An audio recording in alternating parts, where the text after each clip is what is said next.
সম্পদ পৰিৱৰ্তনশীল। আজিৰ আলোচনাৰ মূল বিষয় সম্পদৰ এটা বৈশিষ্ট্য হৈছে ই পৰিৱৰ্তনশীল। ইয়াক ব্যাখ্যা কৰিব লাগে। সম্পদ পৰিৱৰ্তনশীল। আজি কোনো এটা সামগ্ৰী মানুহৰ দ্বাৰা ব্যৱহৃত নহ'ব পাৰে কিবা কাৰণত, বা মানুহৰ ই অপকাৰী হৈ আছে। ইয়াৰ অৰ্থ এইটো নহয় যে ভৱিষ্যতে একেটা সামগ্ৰী মানৱ সম্পদৰ বাবে ব্যৱহৃত নহ'ব, কিন্তু হ'বও পাৰে, সেইটোকে কৈছে। এনে সামগ্ৰীসমূহৰ যিবোৰে মানুহৰ কোনো ধৰণৰ অপকাৰ নকৰে বা উপকাৰ নকৰে, আমি সেইবিলাকক নিৰপেক্ষ বা নিষ্ক্ৰিয় সামগ্ৰী কওঁ। এইটো এটা প্ৰশ্ন, নিৰপেক্ষ বা নিষ্ক্ৰিয় সামগ্ৰী কি? উদাহৰণ দিয়া।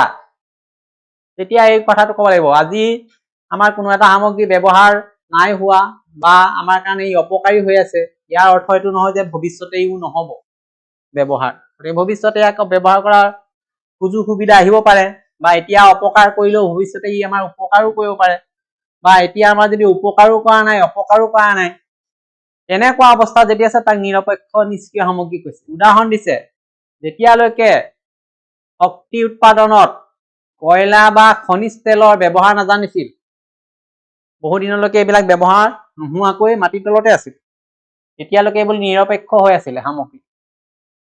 বা যিবোৰ সামগ্ৰীৰ পৰিঘটনাই মানুহৰ অপকাৰ সাধন কৰে, সেইবোৰক আকৌ কি বোলে? প্ৰতিৰোধক। এইটো এটা কথা।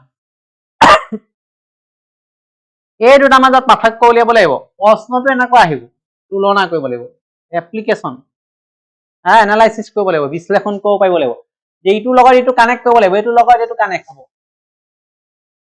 যে নিৰপেক্ষ সামগ্ৰী আৰু প্ৰতিৰোধক সামগ্ৰীৰ মাজত কি পাৰ্থক্য দেখিছা লিখা। তেতিয়া আমি ক'ব পাৰিব লাগিব যে নিৰপেক্ষ বা নিষ্ক্ৰিয় সামগ্ৰী আমাৰ অপকাৰো নকৰে উপকাৰো নকৰে, কিন্তু কিছুমান সামগ্ৰী আছে আকৌ আমাৰ অপকাৰ কৰে, সেইবিলাকক প্ৰতিৰোধক। আৰু অপকাৰ উপকাৰ একো নকৰাটো হলে নিৰপেক্ষ।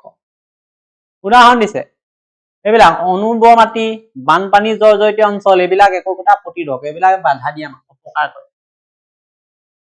ইয়াত আৰু এটা উদাহৰণ দিছে, পশ্চিম বংগত সঘনে বানপানী সৃষ্টি কৰা এই দামোদৰ নদীৰ কথা কৈছে।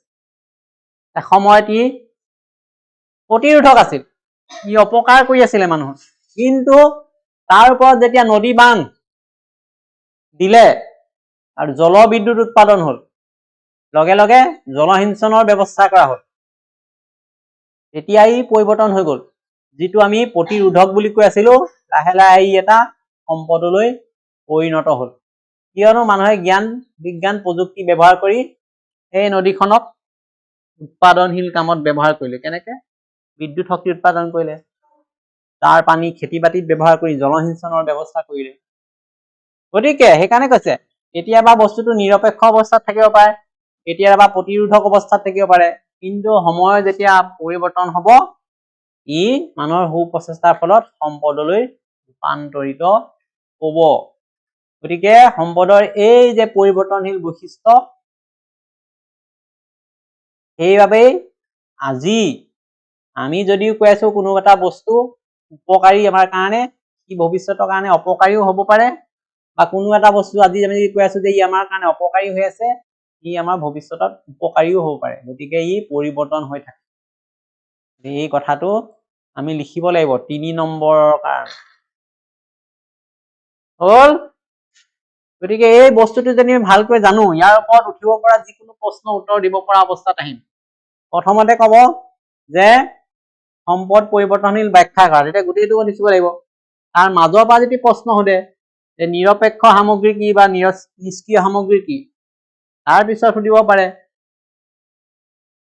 প্ৰতিৰোধক মানে কি, তাৰ পিছত সুধিব পাৰে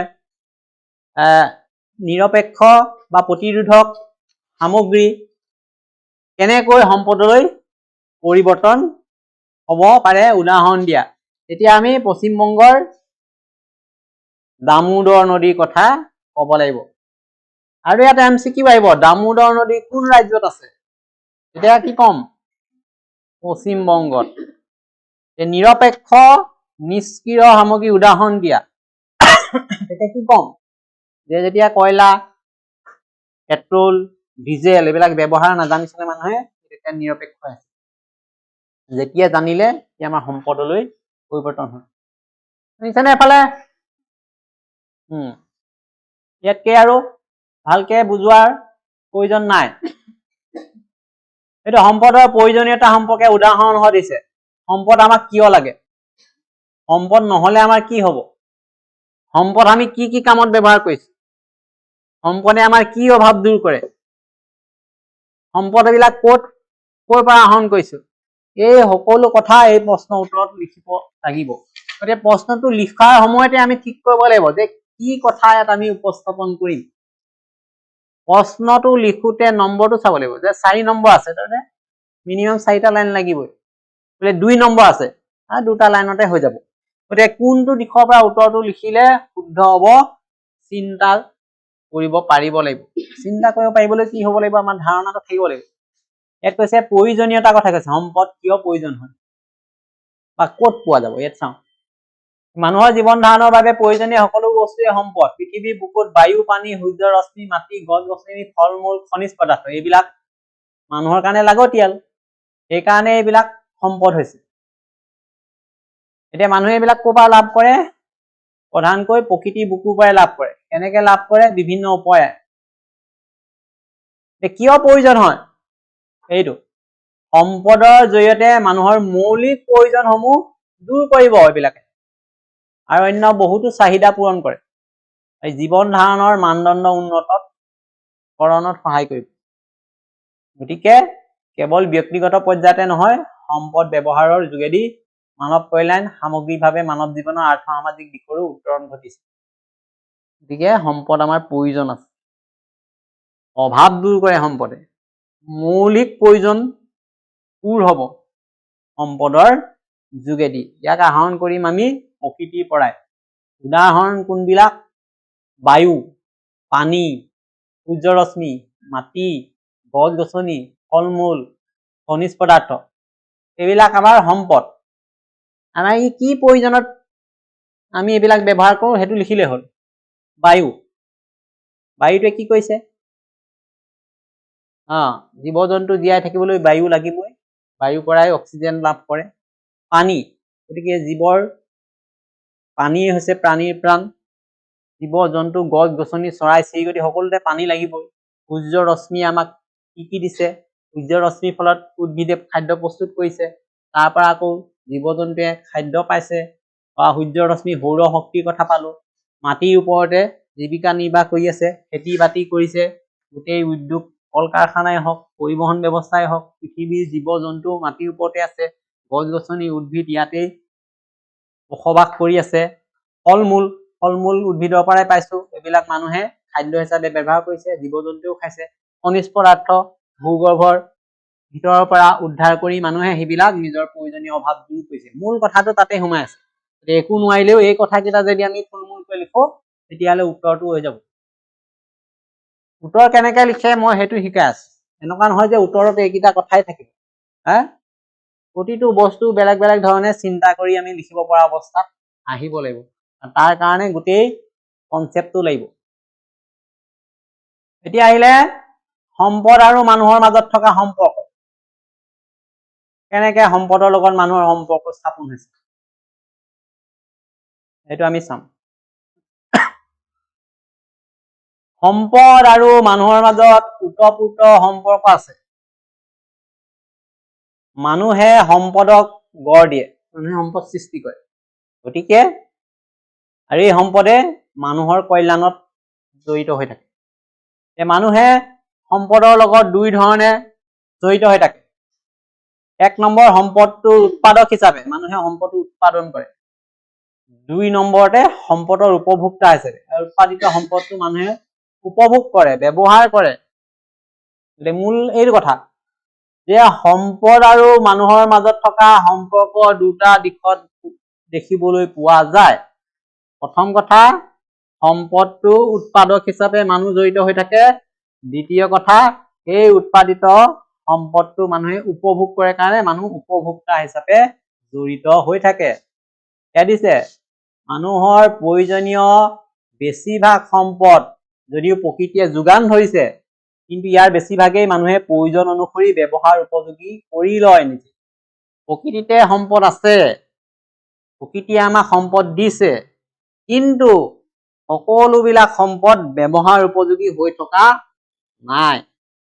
সেই বস্তুবিলাক মানুহে উদ্ধাৰ কৰি নিজে তাক আকৌ উৎপাদন কৰিছে বিভিন্ন কৌশল প্ৰয়োগ কৰি। তাত মানুহে কি কৰিছে? জ্ঞান প্ৰয়োগ কৰিছে, নতুন নতুন সম্পদৰ সৃষ্টি কৰিছে আৰু ইয়াক ব্যৱহাৰ কৰিছে। গতিকে প্ৰকৃতিত যিবিলাক সম্পদ পাইছো সেইবিলাকক মানুহে নিজে সৃষ্টি কৰি লৈছে, সেইকাৰণে সেইবিলাকক আকৌ মানৱ সৃষ্ট সম্পদ বুলিও কৈছে। ৰাস্তা ঘাট, অট্টালিকা, দলং, উদ্যোগ এইবিলাক। গতিকে ইয়াত যদি একেবাৰে থুলমূলকৈ দুটা লাইনত লিখিব লাগে, তেতিয়া আমি লিখিব লাগিব সম্পদ আৰু মানুহৰ মাজত ওতঃপ্ৰোত সম্পৰ্ক আছে। দুই ধৰণে সম্পৰ্ক হ'ব। সম্পদ এটা উৎপাদক হিচাপে মানুহ জড়িত হৈ থাকে, দ্বিতীয়তে সম্পদটো উপভোগ কৰা হিচাপে উপভোক্তা হিচাপে জড়িত হৈ থাকে। একো নিলিখিলেও দুটা লাইন লিখিব লাগিব। উপভোক্তা আৰু উৎপাদক হিচাপে কেনেকে জড়িত হৈছে সেই দুটা লাইন নেক্সট ব্যাখ্যা কৰিব লাগিব। যে প্ৰকৃতিত যিবিলাক বস্তু পাইছো সেইবিলাক সম্পদ হয় যদিও সকলোবিলাক মানুহে ব্যৱহাৰ কৰা অৱস্থাত নাথাকে। এইবিলাক মানুহে নিজে বুদ্ধি জ্ঞান কৌশল ব্যৱহাৰ কৰি উৎপাদন কৰি লৈছে কিছুমান। এইবিলাক মানৱ সম্পদ, মানৱ সৃষ্ট সম্পদ। আৰু এই উৎপাদিত বস্তুবিলাক মানুহে ব্যৱহাৰ কৰিছে, উপভোগ কৰিছে, সেইকাৰণে তাক উপভোক্তা। এই কথাটো ইমানলৈকে জানিব লাগিব। ইয়াৰ লগত এই ধাৰণাটো একে জড়িত, সম্পদ বিজ্ঞান প্ৰযুক্তিৰ মাজত থকা সম্পৰ্ক। বিজ্ঞান প্ৰযুক্তিয়ে এনেধৰণে প্ৰকৃতিত পোৱা যিকোনো সামগ্ৰিক সম্পদলৈ পৰিৱৰ্তন কৰিছে, সেই সম্পৰ্কটো ইয়াত আছে। দিছে বিজ্ঞান প্ৰযুক্তিৰ জৰিয়তে মানুহে প্ৰকৃতিত উপলব্ধ সামগ্ৰীসমূহ সম্পদলৈ ৰূপান্তৰিত কৰে, যাৰ ফলত সেইবোৰৰ দ্বাৰা মানুহৰ উপকাৰ সাধন হৈছে। অৰ্থাৎ বিজ্ঞান প্ৰযুক্তিৰ দুইটাৰ মাজত সম্পৰ্ক আছে, ইটোৱে সিটো যোগেদি পূৰ্ণতা লাভ কৰিছে। এয়া মানুহে বিজ্ঞান প্ৰযুক্তিবিদ্যাৰ জৰিয়তে প্ৰাকৃতিক সম্পদসমূহ ন ৰূপ প্ৰদান কৰিছে। উদাহৰণ দিছে কেনেকে মানুহে প্ৰকৃতিৰ সম্পদবিলাক বেলেগ বেলেগ ৰূপত নিজৰ সুবিধা অনুসৰি প্ৰস্তুত কৰিব পৰা অৱস্থালৈ আহিছে। কেনেকে আহিছে? বিজ্ঞান প্ৰযুক্তিৰ জ্ঞানৰ যোগেদি। কোনবিলাক? বাঁহৰ পৰা কি বনালে? কাগজ, কপাহৰ পৰা কাপোৰ, খনিজ তেলৰ পৰা নানা ৰং, নেফতা, কৃত্ৰিম কাপোৰ, ৰাসায়নিক সাৰ, চাবোন, মম, ৰবৰ, গছ গছনিৰ পৰা খাদ্য, ঔষধ, কাঠৰ পৰা ঘৰত বনোৱা বিভিন্ন ফাৰ্নিচাৰ, গৃহ, এইবিলাক। এই ক্ষেত্ৰত কি প্ৰয়োগ কৰিছে? প্ৰযুক্তি। প্ৰযুক্তিটো ক'ৰ পৰা পাইছে? মানুহৰ জ্ঞান, কৌশল, দক্ষতা। গতিকে সেই দৃষ্টিকোণৰ পৰা আমি ক'ব পাৰোঁ বিজ্ঞান প্ৰযুক্তিৰ লগত সম্পদৰ উৎপাদন আৰু বিতৰণ ব্যৱস্থাটো ওতঃপ্ৰোতভাৱে জড়িত হৈ আছে। গতিকে ইয়াত নিজৰ বুদ্ধিটো খটাব লাগিব যে সম্পদ এটা মানুহে কেনেকে প্ৰস্তুত কৰি লৈছে, প্ৰকৃতিৰ পৰা পোৱা সামগ্ৰী এটা কেনেকে সম্পদলৈ ৰূপান্তৰ কৰিছে, আৰু সেই কৰোঁতে যিবিলাক জ্ঞান কৌশল প্ৰযুক্তি ব্যৱহাৰ কৰিছে সেইটোৱে হ'ল বিজ্ঞান। আৰু সেইটো নথকাৰ কাৰণে বেলেগ জীৱবিলাকে সম্পদ বনাব পৰা নাই। মানুহৰ সেইটো আছে, সেইকাৰণে মানুহো সম্পদ। এতিয়া বাকী জীৱবিলাক কিয় পিছ পৰি থাকিলে? বান্দৰেই হওক, সিংহই হওক, হাতীয়ে হওক, ভালুকেই হওক, সিহঁতি হাবাথুৰি খাব লগা কিয় হৈছে? বস্তু বিচাৰি। কাৰণটো সেইটো, সিহঁতৰ জ্ঞান নাই, সিহঁতৰ দক্ষতা নাই, সিহঁতি বিজ্ঞান প্ৰযুক্তি ব্যৱহাৰ কৰিব নজনাৰ কাৰণেহে সিহঁতি প্ৰকৃতিত থাকি যি পায় তাকে উপভোগ কৰি থাকিব লগা হৈছে। কিন্তু মানুহে সেই স্তৰৰ পৰা নিজকে ক্ৰমবিকাশ কৰি আজিৰ অৱস্থা পালেহি, আৰু এই জ্ঞান বিজ্ঞান প্ৰযুক্তিৰ এই সম্পৰ্কটো স্থাপন কৰিব পৰা হ'ল। তাৰ লগত? এই সম্পৰ্ক সম্পদৰ লগত। এইকেইটা কথা আমি পালো।